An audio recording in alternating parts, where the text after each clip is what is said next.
الله الرحمن الرحيم. الحمد لله رب العالمين، والصلاة والسلام على سيد المرسلين وعلى آله وصحبه أجمعين، أما بعد. قال النبي صلى الله عليه وسلم: إنما العلماء ورثة الأنبياء، أو كما قال عليه الصلاة والسلام. وہ سن کے آ جائے تاریخ کو پسینہ، تیرا دیا کسی نے میرے خون میں سفینہ. بھارت کے شیر کتنے میرے خون میں نہائے، ٹوٹا میرے لہو میں کتنوں کا آگ دیا. کچھ لوگ میرے منہ سے ہولی منا رہے تھے، کچھ لوگ بھر رہے تھے میرے منہ سے آب دینا. صحرا میں جا کے چھلکا میرے لہو کا ساغر، انصاف مانگنے کی ایسی صدا کہی. حضرات جرام قدر اور حاضرین اجلاس، مختلف تہذیبوں کا گہوارہ ہمارا ہندوستان جنت عنوان ہے، جس کی گود میں گنگا جمنا کی روانی ہے، اوسی اور ستلج کی جوانی ہے، لال قلعہ اور جامع مسجد کی مضبوطی اور پاکیزگی ہے، تاج محل کی خوبصورتی ہے، اونچے اونچے پہاڑ ہیں، منموہن جھیل اور آبشار ہے. مختلف مذہب و ملت دین و دھرم کے ماننے والے ہیں. کوئی ایک خدا اور پرمیشور کی عبادت کرتا ہے تو کوئی سینکڑوں دیوی دیوتاؤں کے آگے سر جھکاتا ہے. کوئی پتھروں کو پوجتا ہے تو کوئی درختوں کے آگے اپنا سر تسلیم کم کرتا ہے. کوئی گاؤں ماتا کہہ کر اسے بھگوان کا درجہ دیتا ہے تو کوئی فوٹو اور تصاویر کے سامنے اپنے ہردے کو شانتی پہنچاتا ہے. اسی دھرتی نے جہاں بڑے بڑے باپوں کو جنم دیا ہے، وہیں ہزاروں تاریخ ساز علماء صلحاء عباد زہاد کی پرورش برداشت کی. ہم بھی اسی دیش کے اندر پیدا ہوئے ہیں، اسی کی مٹی نے ہماری پرورش برداشت کی ہے.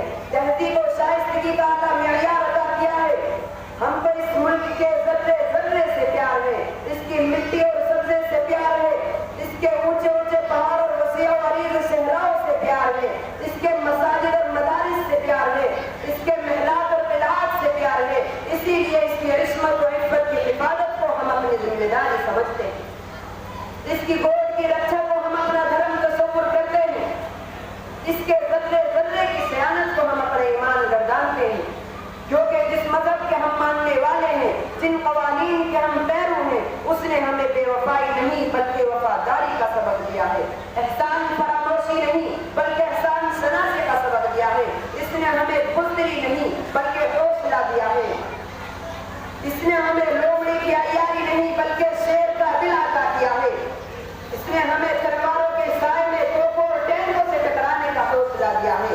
ارے سرزمین مکہ سے پوچھ لو، سرزمین مدینہ سے پوچھ لو، مصر و شام سے پوچھ لو، روس و ایران سے پوچھ لو، روم و فارس سے پوچھ لو، اندلس و اسپین سے پوچھ لو کہ کیسی کیسی وفاداری کا ثبوت ہم نے پیش کیا ہے.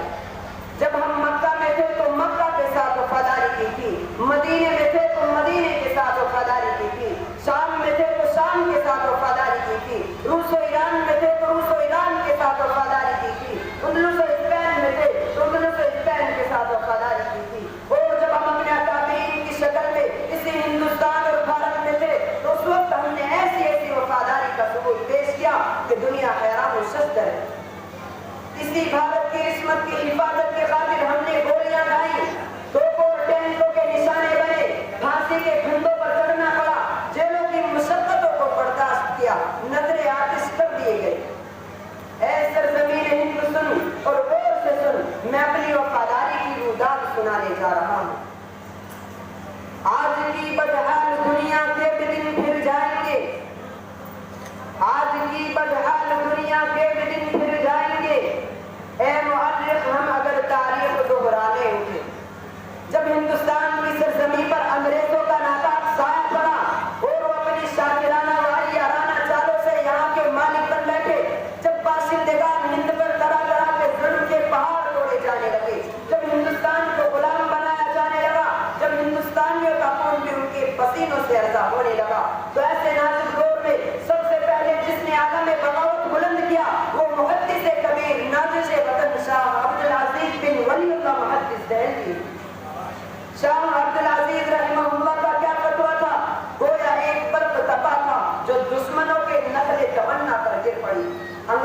کی نیندیں حرام ہو گئی، جگہ جگہ آزادی کے شعلے بھڑکنے لگے، جگہ جگہ آزادی کے پرچم لہرانے لگے، سینوں میں ولولے مچلنے لگے اور حوصلوں نے گلائیاں دینے شروع کر دی۔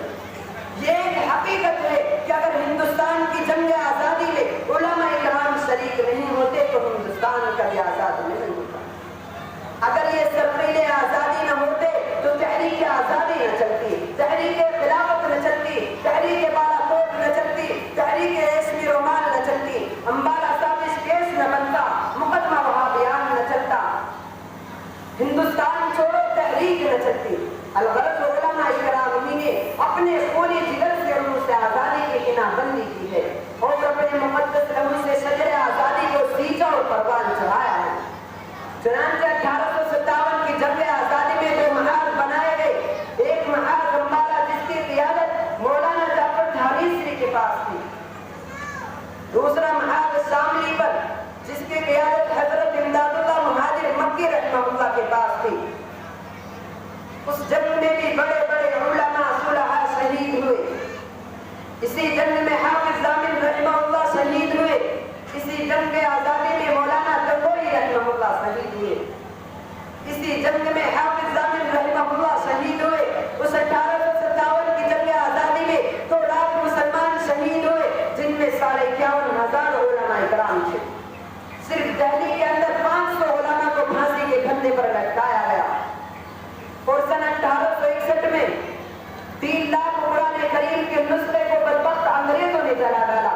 اسی کے بعد انہی سے علماء کرام کو ختم کرنے کا فیصلہ کرتے ہیں۔ انگریز مورخ ٹامسن لکھتا ہے کہ سن 1864 سے لے کر 1867 تک ان 3 سالوں میں انگریزوں نے 14,000 علماء کو تختۂ دار پر لٹکایا۔ ٹامسن کہتا ہے کہ دہلی کی چاندنی چوک سے لے کر پشاور کی جامع مسجد تک کوئی ایسا درخت نہیں تھا جس پر علماء کی گردنیں نہ لگی ہوں۔ ٹامسن کہتا ہے کہ علماء کے جسموں کو تانبے سے داغا گیا۔ ٹامسن کہتا ہے کہ علماء کے جسموں کو تانبے سے داغا گیا۔ ٹامسن کہتا ہے کہ علماء کو سوروں کی کھالوں میں بند کر کے تنوروں میں ڈالا گیا۔ ٹامسن کہتا ہے کہ علماء کو ہاتھیوں پر کھڑا کر کے درختوں سے باندھ کر نیچے سے ہاتھیوں کو چلا دیا گیا۔ ٹامسن کہتا ہے کہ لاہور کی جامع مسجد جس کے صحن میں انگریزوں نے پھانسی کا بندہ بنایا تھا، اس میں ایک دن میں 80 علماء کو پھانسی دی جاتی تھی۔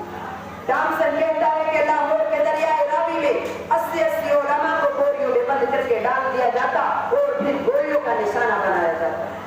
انہی شہدائیان اسلام میں شیخ الہند اور مولانا عبید اللہ سندھی رحمہ اللہ بھی ہے، جن کو آج دنیا سیران مالٹا سے جانتی ہے۔ انہوں نے انگریزوں کے خلاف ایسی تحریک چلائی کہ عقل انسانی حیران و شتر رہ جاتی ہے، جسے تحریک ریشمی رومال سے جانا جاتا ہے۔ شیخ الہند کے ہر دل عزیز شاگرد شیخ الاسلام اور مولانا حسین احمد مدنی ہیں، جنہوں نے خلافت کانفرنس کراچی میں ایسے وقت میں شرکت کی کہ انہیں گولی مار دینے کا حکم مل چکا تھا۔ لوگوں کا خیال تھا کہ حسین احمد نہیں آئے گا، مگر لوگوں کی آنکھیں حیرت سے پھٹی کی پھٹی رہ گئی جب وہ مرد مجاہد کفن بردوش ہو کر اسٹیج پر آیا اور جلسے کی صدارت فرمائی۔ اسی کانفرنس میں حضرت نے انگریزوں کو بلبل اور گولیوں کو گل سے تشبیہ دیتے ہوئے فرمایا، لیے پھرتی ہے بلبل چونچ میں گل، لیے پھرتی ہے بلبل چونچ میں گل، شہید ناز کی تربت کہاں ہے۔ حضرت نے شعر پڑھا تو لوگ جوش میں آتے گھنٹے تک مسلسل نعرے لگاتے رہے اور پھر علماء کے قربانیوں اور اپنے فتوے کی جانب اشارے کرتے ہوئے انگریزوں کو مخاطب کر کے فرمایا، کھلونا سمجھ کر نہ برباد کرنا، کھلونا سمجھ کر نہ برباد کرنا کہ ہم بھی کسی کے بنائے ہوئے ہیں۔ فرنگی کی فوجوں میں حرمت کے فتوے سردار چڑھ کر ہی گائے ہوئے ہیں۔ وہ شجر آزادی جسے منہ دے کر سینچا تو پھل اس کے پکنے کو آئے ہوئے ہیں۔ محترم سامعین، مولانا حسین احمد مدنی، ڈاکٹر احمد انصاری، مولانا ابوالکلام آزاد، انہی لوگوں کی سیاسی رہنمائی میں سن 1920 میں آخری جو ہوئی اس میں بھی 500 بلاور شہید ہوئے، 14,000 علماء جیل گئے۔ بلاخر سن 1947 میں ہندوستان کا آخری governor general Lord Mountbatten رخصت ہو گیا اور حضرت شاہ ولی اللہ محدث دہلوی کے دور سے چل رہی جنگ آزادی کی تحریک اپنی منزل مراد پانے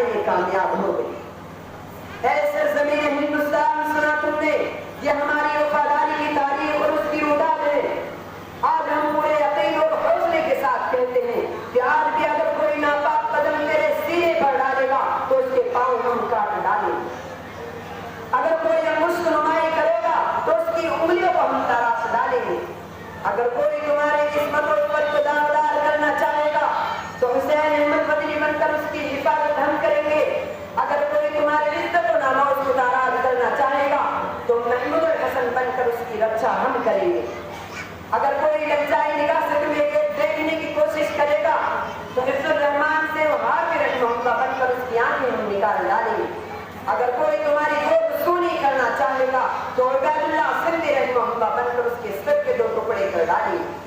اگر کوئی تمہارا ساون غصب کرنا چاہے گا تو اس کی زندگی کو ہم تباہ و برباد کر ڈالیں گے۔ زخم کھائیں گے مسکرائیں گے، زخم کھائیں گے مسکرائیں گے اور پھر انقلاب لائیں گے۔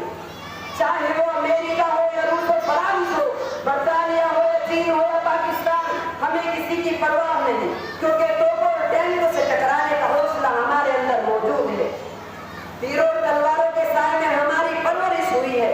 بارودی شعلوں کا ہم نے خوب تجربہ کیا ہے، ایٹمی ہتھیاروں کو ہم نے خوب دیکھا ہے۔ بدر کی تاریخ ہمارے پاس ہے، احد کا معرکہ ہم نے سر کیا ہے، خندق کی پریشانیوں کو ہم نے برداشت کیا ہے، خیبر کے نخلستان پر ہم نے قبضہ کیا ہے، تبوک کے رعب و دبدبے ہمارے پاس ہے، ارے فتح مکہ بھی تو ہماری طاقت و قوت کا نتیجہ ہے۔ صدائے آج بھی آتی ہیں تاکہ کسرا سے، صدائے آج بھی آتی ہیں تاکہ کسرا سے، ورق ورق ہے میری زندگی کا عبرت ہے۔ اے سرزمین بھارت، اب ذرا تم اپنے دوسرے لال کی خبر لو کہ اس نے تمہارے ساتھ کیا وفاداری کی ہے اور تم کو کیا دیا ہے۔ یہی تو کہ اس نے تمہاری عزت و ناموس کو ساری دنیا میں رسوا کر دیا، تمہارے گاندھی کو مار ڈالا، تمہاری گود میں وطنیت کے پھول ڈالنے والے ہزاروں انسانوں کو تباہ کر ڈالا، تمہاری گود میں ہنستے کھیلتے قبیلے کو جلا کر راکھ کر ڈالا، برطانیہ اور امریکہ کے بزدل شیروں سے دوستی قائم کر دی، ظلموں پر بریت کا ساون برسا دیا، فتنہ و فساد پھیلا کر تمہارے جسموں کو لہو لہان کیا، تمہاری عزت و ناموس کی حفاظت کو ختم کر دیا، تمہاری کرسی اور سطلت کی حفاظت کو ختم کر دیا، تمہارے سرمایہ کا غلط استعمال کیا، ایٹمی ہتھیار جو کہ تمہاری رکشا کے لیے تھے اس کا نشانہ تمہیں کو بنایا، تمہارے وفاداروں پر گولیاں چلائی جنہوں نے تمہاری حفاظت کی تھی، ان کے قرآن پر اعتراض کیا، ان کے دین و دھرم کا مذاق اڑایا، ان کے مسلم پرسنل لا پر پابندی لگوانے کی کوشش کی، آزادی نسواں کی صدا بلند کر کے ان کی ہزاروں ماؤں بہنوں کو بے نقاب کر دیا۔ جنہیں ہے شوق کی کھیلے وطن کی عصمت سے، جنہیں ہے شوق کے کھیلے وطن کی عصمت سے، انہی کا دعویٰ ہے کہ ہندوستان ہمارا ہے۔ اے سرزمین بھارت، انصاف اور دیانتداری کے ساتھ بتاؤ کہ تمہاری حفاظت ہم نے کی ہے، تمہاری عزت و ناموری کی خاطر خون ہم نے بہایا ہے، تم کو تمہاری منچاہے خوشیاں ہم نے عطا کی ہیں، اور یہ رام پجاری اور راون کے پتر ہم ہی کو دھمکی دے رہے ہیں کہ مسلمانوں ہندوستان چھوڑو پاکستان جاؤ، حالانکہ چمن کو ہم نے خود اپنے لہو سے سینچا ہے، چمن کو ہم نے خود اپنے لہو سے سینچا ہے، انہی بہار پہ دعویٰ ہے اپنے حق کی طرح، چمن کو ہم نے خود اپنے لہو سے سینچا ہے، ہمیں بہار پہ دعویٰ ہے اپنے حق کی طرح۔ ایسا لگتا ہے کہ ہم کو بھول گئے ہیں، ہماری قربانیوں کو بھول گئے ہیں اور اپنے ہندوستان کا ٹھیکیدار بن کر بیٹھے ہیں۔ یہ تو وقت ہی بتائے گا کہ ہندوستان کس کا ہے اور اس کا ٹھیکیدار کون ہے۔ چمن میں دیکھتے ہیں اب جیت کس کی ہوتی ہے، چمن میں دیکھتے ہیں اب جیت کس کی ہوتی ہے پھول ایک طرف اور خار ایک طرف۔ دعا کیجیے اللہ تبارک و تعالی ہم سب کو وطن کا خادم بنائے۔